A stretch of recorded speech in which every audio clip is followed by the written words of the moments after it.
Olá, galera! Está no ar mais uma edição do Bíblio na Tela, totalmente dedicada à literatura e à sua magia. Tenho certeza que você vai se encantar com a programação de hoje. E nada melhor do que começar com uma boa dica de leitura. Você não acha? Então, bora lá ver o que a Júlia Zaparoli Escada preparou pra gente? Oi pessoal, eu sou a Júlia, tenho 7 anos e hoje eu vou dar dica sobre esse livro aqui, O Casamento da Bruxonilda. Ele é muito engraçado porque quando a Bruxonilda, que ela é essa aqui, quer se casar com um bruxo, que é esse aqui, um montão de monstros quer se casar com ela. Pra mim isso é bem engraçado. Bom, espero que vocês gostem da dica. Tchau! Júlia, eu amei a dica. A Bruxonilda é uma das minhas personagens preferidas. E você aí de casa, quer saber com quem a Bruxonilda se casou? Anota essa dica então e leia o livro. E já que estamos falando de bruxa, vamos conhecer também a história do fantasma Onofre? Para isso, vou conversar com a escritora Rita Limissuri, fonoaudióloga, psicopedagoga, mestre em linguística, especialista em psicolinguística e linguagem, autora dos livros infantis Maneca e Miguxo, O Fantasma Onofre, Vai que Rima e do romance São José dos Campos, Última Saída. Seja bem-vinda, Rita! Olá, obrigada, Flávia. É muito bom ter você aqui, seja bem-vinda. Obrigada, o prazer é todo meu e agradeço o convite. Rita, quem é esse tal de Onofre? Conta pra gente. O Fantasma Onofre surgiu dos vários desenhos que eu encontro pela minha casa, das crianças, e um dia eu encontrei um fantasma super charmoso e resolvi criar uma história em cima dele. E nós temos aí o fantasma que sofre de asma, como eu sofri tanto com a minha filha. Coitado desse fantasma, né? Nos tempos de hoje está mais difícil ainda. Eu li algumas reportagens, né, que você diz que sempre teve vontade de escrever, principalmente quando você foi morar para a França. Mas que você só teve coragem de começar a escrever quando você foi mãe. Me explica isso. O que você acha que te motivou na maternidade a começar a escrever? Flávia, na verdade, nós vamos retomar um pouquinho. Imagina uma pessoa que morou 26 anos no mesmo bairro, na casa da mãe e do pai. E vários acontecimentos bons, mas várias mudanças acontecem para uma pessoa que não é tão chegada à mudança como eu. Sim. Então, foi o casamento, foi a mudança de cidade, foi a mudança de país. Na volta, voltei para uma cidade que eu não conhecia São José dos Campos, e uma mudança de profissão e a maternidade, né? Lá na França, para quem nunca tinha saído do seu mundinho e de repente se encontra em Paris, a cidade dos sonhos, foram 2 anos de um autoconhecimento. Eu descobri uma Rita muito mais corajosa, muito mais ousada. Eu cheguei, eu mal sabia a língua, e eu saí defendendo uma monografia em francês. Então, foi uma realização pessoal. Só que foram muitas mudanças. Então, eu já comecei a sentir aquela vontade de pôr para fora coisas que as palavras já não davam mais conta. Uhum. Eu vim para São José, e aqui em São José eu me tornei mãe. E eu acho que depois que a gente se torna mãe, a gente se torna mais valente mesmo, né? E a maternidade, ela novamente muda toda a sua vida. E eu precisava me encontrar. Eu precisava saber quem era a Rita, afinal, né? Que passou por tantas mudanças e de repente, deixa de funcionar de acordo com o seu relógio, mas de acordo com o relógio de uma criança, depois 2 crianças. E aí eu falei, não, eu preciso me encontrar. E aí foi um encontro, foi uma ousadia. Falei, agora eu não tenho mais medo de nada, eu sou mãe, eu posso tudo. E um encontro comigo mesma, um resgate da minha identidade. Nossa, que interessante, né? Quanta coisa você vivenciou para então começar esse processo de escrita, Foram né? muitas mudanças. Para outras pessoas, talvez as mudanças não causem tantos sentimentos, assim, mas eu sou um pouco mais da estabilidade. Então, essas mudanças me despertaram o desejo de expressar mesmo, através das palavras. E que bom que a maternidade trouxe essa coragem, né? No seu primeiro livro, São José dos Campos, Última Saída, você destaca 2 cidades, né? Paris e a nossa querida São José, né? O que te levou a escolher essas 2 cidades? Foram as 2 cidades onde eu me conheci, né? Então foi uma homenagem a Paris, a pessoa que foi capaz de ficar longe da família, longe da sua cidade natal, que venceu tantos desafios. Quando a gente volta, a gente fala, Paris, realmente Paris, é tudo de lindo, mas as coisas no dia a dia não são tão simples assim, né? E lá eu descobri uma Rita nova, que eu não teria tido a oportunidade de descobrir se eu ficasse na minha zona de conforto. E São José dos Campos, a cidade onde eu me tornei mãe, né? Meus filhos são joseenses, a cidade me acolheu, me recebeu de braços abertos, onde eu iniciei uma nova carreira, e a cidade que eu amo e que eu considero minha cidade, de onde eu não pretendo sair. Então foi uma homenagem a essas 2 cidades onde eu me conheci de fato. Então, e para nós é uma alegria, foi um presente, né, receber esse livro que homenageia a nossa cidade, né? E agora tem o segundo. Tem o segundo, a continuação do romance, São José dos Campos, Último Retorno. Nesse segundo livro eu falo menos dos pontos da cidade, porque no primeiro eu falei bem dos parques, das ruas, os locais por onde eu passava e que me encantavam. Falei muito da cidade. Nesse segundo, o foco é mais no romance, um pouco menos na cidade, mas São José ainda é o cenário aí desse amor vivido entre os personagens.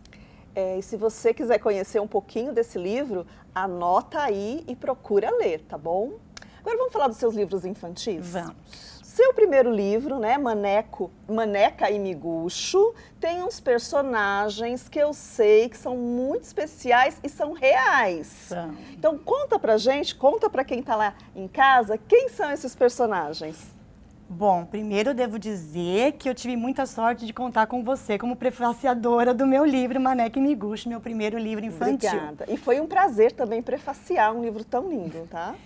E os personagens são super reais. Então, Maneca é a maneira como eu chamo a minha filha Emanuele, e Miguxo é a maneira como meu marido chama o Miguel. E naquela loucura toda, quando eu vou contar, né, a história para as crianças, eu sempre falo que tem certas coisas que só acontecem na minha casa. Bagunça, brinquedo espalhado, papel espalhado e mãe que grita muito. Né? Aquelas coisas que só acontecem na minha casa, né? E aí naquela loucura toda de precisar trabalhar e as crianças num ritmo diferente do nosso. No meio disso tudo, desse furacão chamado maternidade, eles falam coisas muito engraçadas. Sim. E que estavam passando, né? E aí eu comecei a criar o hábito de ter sempre um papel por perto e uma caneta, porque eu sabia que quando eu estivesse mais relaxada, eu ia achar graça daquilo. Então eu anotava as falas deles. A primeira história, claro, se chama Mamãe Está Mesmo Louca, porque fala de toda essa loucura mesmo, da bagunça, da brincadeira fora de hora, enfim. E depois aconteceram outras situações que viraram mais 3 histórias compondo o mesmo livro. Então é um livro com 4 histórias. É claro que para fazer uma rima a gente dá uma floreada em alguns versos, mas são fatos verídicos. As 4 histórias foram baseadas em fatos reais. A gente pode dizer que esse livro é de verdade. É de verdade, de Viu? carne e osso. Isso, baseado em fatos reais. E como é que é essa experiência de trabalhar com os filhos? Seus filhos são pequenos, né? A gente pode dizer trabalhar porque eles foram seus parceiros aí na produção do livro.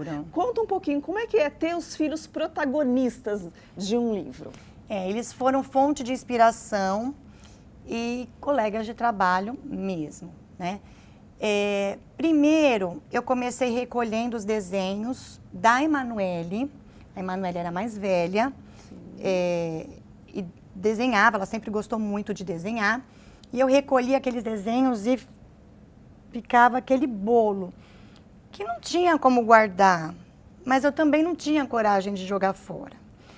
Então eu comecei a escanear os desenhos e tentar casá-los com aqueles versos que eu já havia construído. Foi muito gostoso, porém, eu faria um pouco diferente hoje, porque aí eu comecei a colocar uma pressão depois, né? Depois que eles começaram, o Miguel cresceu, começou a participar com os desenhos também. Aliás, o primeiro desenho do Miguel foi uma coisa linda, porque até então a Emanuele estava participando, ia ser um livro com desenho dela. E um dia eu saí de perto e ela gritou: mãe, o Miguel fez a Maneca e o Miguxo. E quando eu olhei, ele realmente tinha feito as duas primeiras formas humanas dele, em azul e vermelho, que é o que compõe, né, todas as histórias do livro. E aí ele começou a evoluir no desenho e participar mais. Então eu fui escaneando e casando esses desenhos com os versinhos que eu já estava construindo, versinhos que eram para mim, na verdade. Eu não tinha intenção de transformar em livro. Quando veio o desejo de transformar em livro, aí eu comecei a encomendar desenhos, solicitar que eles fizessem. E aí já não ficou tão espontâneo para eles, porque eles não queriam um trabalho, eles queriam um desenho por deleite, né? Então, eu acho que eu estressei um pouquinho as crianças. Para os dois outros livros, Vai Que Rime e Fantasmonófilo, eu já fiz completamente o contrário, né, mesmo. Eles desenhavam e eu criava em cima dos desenhos. Então, já foi uma coisa bem mais leve, bem mais gostosa. Tem um outro tema que eu quero abordar com você, né? Você também teve um período que você começou a jogar muitos textos na internet, nas redes sociais, né? E como é que foi essa experiência? Você acha que as redes sociais, principalmente agora, né, que a gente está vivendo essa época da pandemia, do isolamento social, tem se discutido muito, né? Se ajuda, se não ajuda, se é prejudicial. Fala um pouquinho pra gente sobre essa sua experiência, essa sua vivência. A rede social me ajudou muito, Flávia. Como eu falei, eu tinha o desejo de escrever, mas não tinha coragem. E quando eu comecei a jogar esses textos, falando sobre maternidade, falando sobre sentimentos, eu tive um retorno das pessoas. E tem uma pessoa, até a Sandra, se ela assistir, ela vai saber que é dela que eu estou falando. Ela escreveu assim: eu adoro as suas crônicas.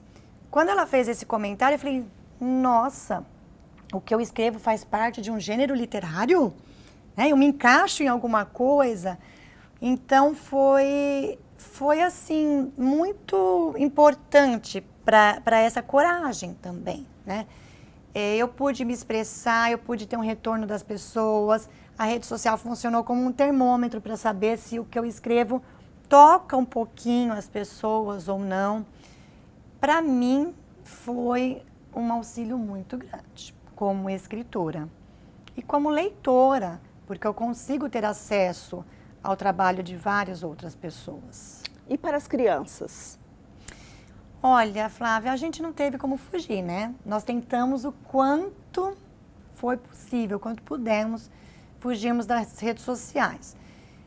Nós temos muitos os livros digitalizados, né? Eu, particularmente, não vejo interesse, assim... As crianças gostam do papel. Eu sinto que eles gostam do papel tanto quanto eu gosto. Então, a rede social foi muito importante para eu me desenvolver como escritora, para eu ter o contato com outros trabalhos, mas eu gosto do papel. E eu sinto que as crianças também gostam do papel, né?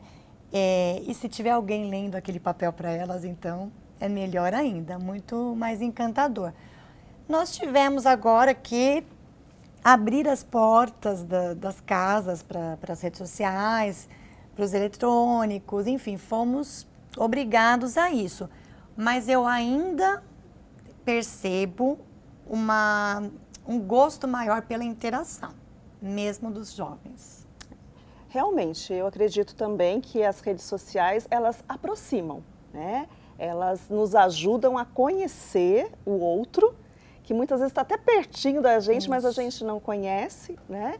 Mas o livro impresso, ele nunca vai ser substituído. Eu acredito, né? que não. Tem mais uma coisa que eu quero saber. Algo assim que eu falei, eu tenho que perguntar isso para a Rita.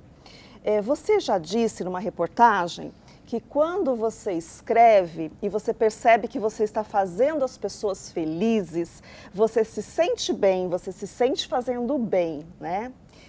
E você também se sente feliz quando você escreve? Porque você já falou da coragem. E a questão da felicidade? Ai, Flávia, é uma atividade totalmente egocêntrica. Eu escrevo para mim. Para mim. Eu fiz tanta coisa. Eu escrevi tanto. Foi monografia, foi dissertação de mestrado, foi outra monografia, foi tanto... Onde as pessoas me diziam assim, olha, você não tem direito a achar nada. Você vai colocar o que os autores estão dizendo, vai colocar dados estatísticos e você não tem direito a achar nada. E o tempo todo pessoas modificando o meu texto. Então, nenhum desses textos acadêmicos que eu fiz, e foram vários, nenhum tem a minha cara. E chegou uma hora que eu falei, chega, eu vou me libertar e vou escrever para mim. Eu vou escrever o que eu gostaria de ler. Por isso que eu falei também do resgate de identidade. A escrita veio quando eu precisava me encontrar comigo mesma. E eu escrevo aquilo que eu gostaria de ler. E eu tenho tanto sentimento de posse em relação ao que eu escrevo que eu não mando nem para revisão. Porque se a pessoa me sugerir mudar um parágrafo, eu já não vou gostar. Vou ficar nervosa. Eu sou dona da primeira à última palavra e eu escrevo para meu deleite, para meu prazer. Então, eu sinto muita alegria em escrever. Mas, é claro que quando alguém fala, eu gostei do que você escreveu, gente, aí a felicidade está completa, né? E se você sabe que a pessoa se sentiu bem, ela teve alguns momentos de prazer lendo uma coisa que você escreveu, então você está sim propagando bem, né? Eu acho que a gente precisa propagar o bem com as ferramentas que nós temos. Nós já temos muito ódio sendo aí, né, pulverizado, muitas tensões, muitas preocupações. A ferramenta que nós temos em mãos deve ser usada para propagar o bem. No meu caso, nesse momento, tem sido a escrita. Exatamente. Cada um tentando usar a sua ferramenta, o seu recurso, a sua habilidade, pode transformar o mundo e deixar num lugar bem melhor, não é verdade? Com certeza. Então, pensando aí em tudo que você disse, eu acredito que o público tenha ficado curioso, né? Se quiserem conhecer mais do seu trabalho, conhecer os seus livros, ler os seus livros, como que eles devem te procurar? No Facebook está como Rita Fonolang, tem como entrar em contato comigo, tem o e-mail fonolang@hotmail.com e tem as editoras. No caso do Fantasma Onofre, o Vai Que Rima e os dois romances é a editora Tachyon. E o Maneca e Miguxo é a NetBooks. Ok, então fica mais uma dica para vocês, tá? E para a gente encerrar, primeiro eu queria te agradecer. Eu que agradeço. A presença, a disponibilidade, gratidão. Muito obrigada, eu que agradeço. A gente fica muito feliz em ter uma escritora na nossa cidade e aqui no nosso programa. Além disso, eu queria te pedir para deixar uma mensagem para o nosso público. Então, Flávia, você falou num determinado momento que todos nós temos o que escrever, basta ter o papel, né? Sim. E há 3 dias eu fiz uma oficina com alguns professores de uma escola estadual e a professora anotou, ela falou, de tudo que você falou, o que mais me tocou foi quando você disse que a inspiração está no simples. E é isso, a gente busca inspiração em coisas tão distantes. Eu não escrevo porque eu não fiz a viagem tal. Eu não escrevo porque eu não moro na Inglaterra. Eu não escrevo porque... Não, eu escrevi o meu primeiro livro ele se passa no bairro onde eu morava, nos parques da nossa cidade. Então, se nós estamos vivos, nós temos sobre o que escrever. Tudo é fonte de inspiração. Basta aguçar os olhos para isso e depois se torna viciante. Olha só, que sabedoria, não é? E eu penso que agora, com essa vivência que nós estamos tendo, né, muito tempo presos, Sim. eu acredito que a gente vai conseguir enxergar o simples, não é verdade? Com certeza, espero que sim. Rita, gratidão. Muito obrigada, Flávia. Um carinho, um prazer estar aqui. E se você, aí do outro lado da telinha, curtiu esse bate-papo com a escritora Rita Limissuri e não tem medo de fantasma, não saia daí, porque no próximo bloco a Rita vai contar para vocês a história do tal fantasma Onofre.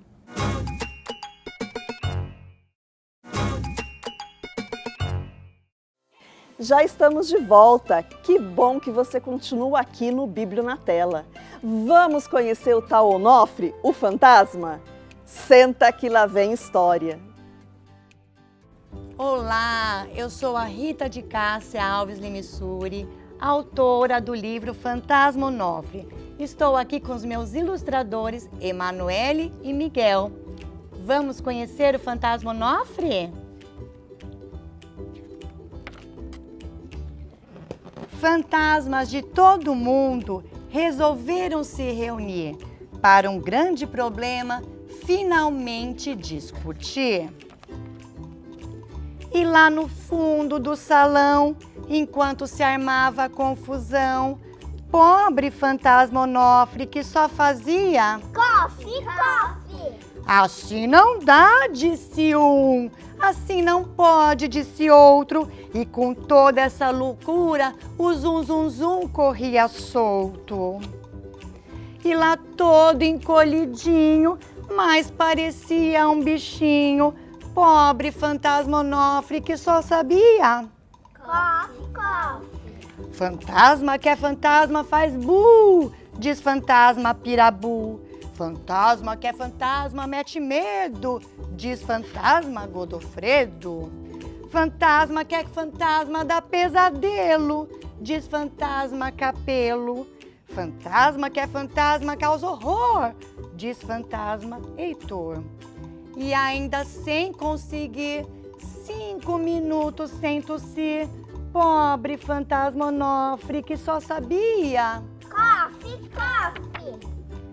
até que uma fantasma, a charmosa Ana Basma, decide com opinião pôr um fim na discussão.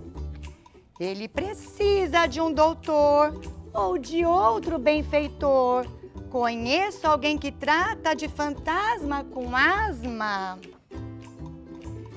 E quando todos se aprontavam para iniciar busca e andança, vem a mamãe e diz: fantasma só existe imaginação de criança. E agora? Coffee, coffee! Já sei que de tosse é só gente que sofre. Como as meninas Coffee, coffee! do colégio e os meninos Coffee, coffee! lá do prédio. E esse é o fantasminha Onofre, um fantasma que Coffee, coffee! sofria de asma, coitadinho. Espero que vocês tenham gostado. Pessoal, esse fantasminha com asma é mesmo uma figura. Obrigada, Rita Limissuri, por criar o Onofre pra gente. E agora chegou o momento de usar a criatividade e confeccionar um fantasma brincalhão com a Emanuele. Bora lá ver como é que faz? Olá, eu sou a Emanuele, estou no 5º ano, tenho 10 anos. Eu ilustrei 3 livros infantis. Você tem medo de fantasmas? Pois hoje eu ensinarei a transformar o seu medo em brincadeira. Então vamos lá? Nós vamos fazer 2 fantasmas muito simpáticos. O primeiro você precisará de um ursinho de pelúcia da sua preferência, uma fronha, e você colocará a fronha no ursinho.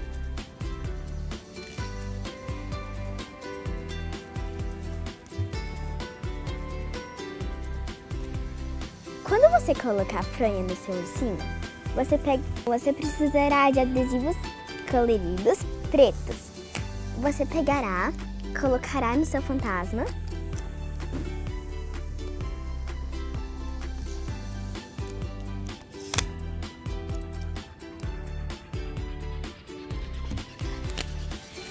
Coloque os adesivos. Ficará assim, ó. Aí você poderá colocar acessórios. O meu ficou assim. E agora a gente vai pro segundo fantasma. Pro segundo fantasma, você precisará de uma bolinha. Pode ser bolinha de isopor, da piscina de bolinha, qualquer bolinha. Um retalho branco. E você colocará. Quando você colocar, você prende.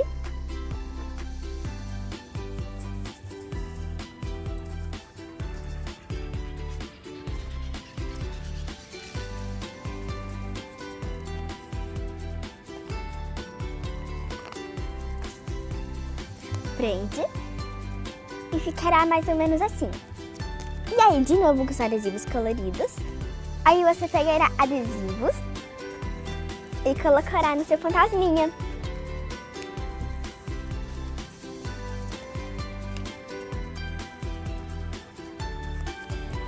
Os meus dois fantasminhas ficaram assim.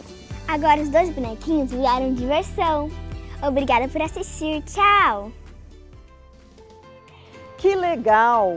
A Emanuele mandou muito bem. E depois de criar o fantasma brincalhão, você também pode escolher um nome todo estiloso para ele. Nossa, hoje o nosso programa foi muito divertido, mas infelizmente chegou ao fim. Até a próxima semana. Fiquem com o meu abraço.